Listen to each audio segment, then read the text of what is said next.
looking for Grandpa. Actually, there was kind of clue. He was doing something else.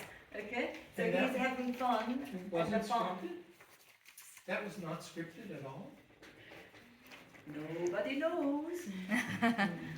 Eric, do you know the background of this Good story? luck if they got that story without scripting it. Yeah, because the boy dropped the apples, it looks like two cameras or doing a game. Or Yeah, according to the information written here, there are two people around not to disturb the kids.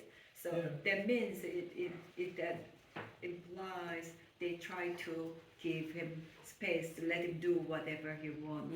But I got the feeling a little bit, Unless they shoot like 20 to 1 or something like that and try to find the story within Well, I'm whatever sure they it's capture. that quasi thing where you can, it's like unscripted, perhaps not completely nonfiction docu, but it's like, okay, we're gonna set up these scenarios and then without a script, kid, you do whatever you want and they edit it that way, which I think, it's obviously blurring the line a little bit, but I think it still leans further into a nonfiction.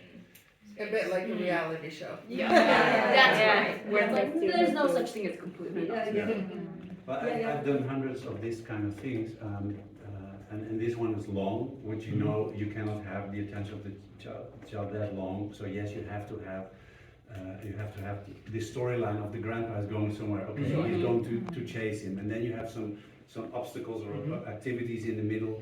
And I think the activities themselves are very authentic. These are the things that this boy does. But now there was a day of shooting, and they put everything there. Still, it was very close to his authentic experience of the things.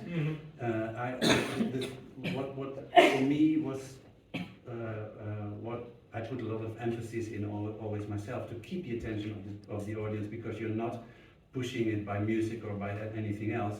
It is the boy, the actions that the boy does, and his imagination, and especially his experience of how he goes through it. And there the camera was quite distant. We did not see a lot of close-ups, or when he did something, we didn't see how he experienced it, how he was looking at the balls. So there, I felt that, okay, this might be more difficult to keep on really on the edge of your seat to watch what's happening. But as a longer preschool documentary, let's say, it had a lot of great things, a lot of great moments, and of course the shots of the grandpa. At the beginning we don't see his face, then we see the car driving, then we see a little bit of a ghost through the. So it's beautiful. That storyline is very, very, very nice, and that is the scripted storyline. That's perfect to stick all the little documentaries, because in fact there were 6, 7 little documentaries that we saw all together into a story. Yeah, personally I want to see more, because it says number 4 out of 16, where's Grandpa series, and they find all different activities at the farm. I don't know. Oh, is it the same kid and grandpa? I also thought it will be different grandpas. And the producer is downstairs, and she said this show they spend so many time with kids, and all the what he plays is just like his usual. Yeah, so the screenplay is based on what the kids normal do. What they are doing, and they told kids the camera just like a big eyes. So they got used to it.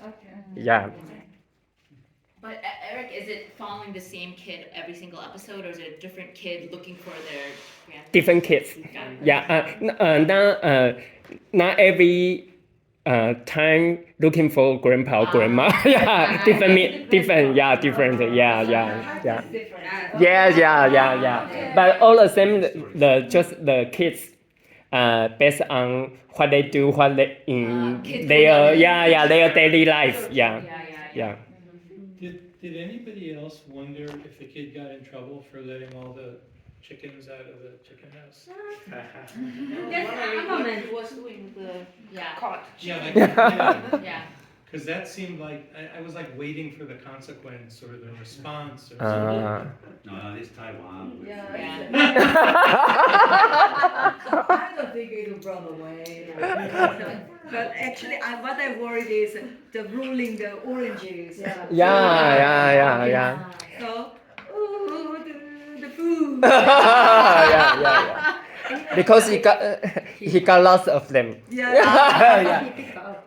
Yeah. He picked up by himself. Yeah. Yeah. Oh yeah, they were Yeah, the, Yeah, in Taiwan, this series they different television cooperate in 4 different languages. Yeah. Have the indigenous language or Mandarin, and this is Hakka, different. Yeah. Ah, Hakka language. Yeah. I thought it was quite good kind of exposure relationship between grandpa, even though he turned up very late, but he was the clue to bring the boy in. Yeah. And then there was kind of sweet interaction in the end. So then show his adventure instead of staying at home or just playing with a toy or mobile. It was really out alone and adventure. Yes. There was a beauty, very relaxing. And I'm sure kids will want to follow and do so same thing. So. no, I know voiceover that you usually see a lot in these kind of, that is explaining. It was really engaging. He had his little moments that he said something, but it was a lot just to focus on the action, on the things that he discovered, and a lot of play with gravity. I like that also. They played many things were, exploring your own and we can't environment. in the Netherlands because we're flat, but because they have this and they played a lot with that gravity. I love that. And the director said the boy got lots of energy. So in the day of the end of the day, the directors and cameramen all exhausted. Yeah, and they chose the handy camera. Yeah. And one my dilemma as a director while I'm watching was when the boy said after tasting the orange, he said, Yes. "Oh, so sour." Yeah. Whether if I were the director, go nearer and take the face really closer, or just let it be, just explain. So because it could have been very cute, like a